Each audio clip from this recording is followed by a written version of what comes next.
আজ আপনাদের সাথে একটা হেলদি স্মুদি রেসিপি শেয়ার করছি। Avocado milkshake. আমি 4 গ্লাস বানানোর জন্য 2টো অ্যাভোকাডো নিয়েছি। আমার বানানো ঘরোয়া রান্না যদি আপনাদের ভালো লাগে তাহলে জিভে জল পেজটিকে ফলো করতে ভুলবেন না। প্রথমে ছুরির সাহায্যে অ্যাভোকাডোগুলোকে দুভাগ করে তারপর বীজটাকে বের করে নেবেন। অ্যাভোকাডোটা আপনারা চামচের সাহায্যে তুলে নেবেন, এতে আপনাদের সুবিধা হবে।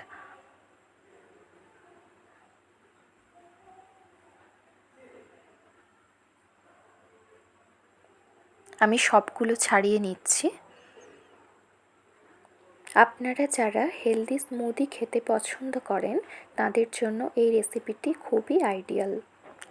মিক্সিং জারে আমি সবটা নিয়ে নিচ্ছি।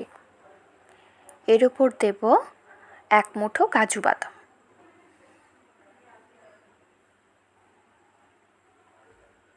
আমি 2 চামচ চিনি দিচ্ছি এখানে, আর দিচ্ছি 1 পিঞ্চ মতো নুন। এরপর আমি এটা মিক্সিতে ব্লেন্ড করে নেব। আর সঙ্গে দিচ্ছি 1 গ্লাস দুধ দিচ্ছি। আমি 4 গ্লাসের জন্য 500 ml মতো দুধ নিয়েছি। এখানে আমি বাটার জন্য যতটুকু প্রয়োজন ততটুকু মোটামুটি নিচ্ছি। তারপরে আবার দুধ দিয়ে বাকিটা ঘুরিয়ে নেব।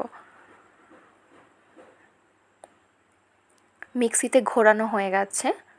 মিক্সি থেকে আমি বাটা জিনিসটাকে বের করে নিয়েছি। এরপর এতে আবার বাকি দুধটা দিয়েছি আর কিছুটা জল মিশিয়ে দিয়েছি।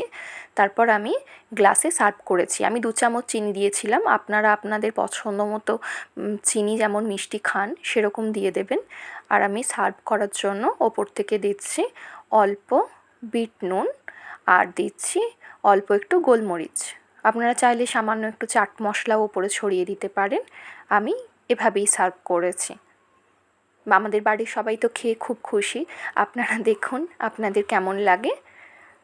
হলো চটজলদি একটা healthy smoothie avocado milkshake recipe নিয়ে। টাটা।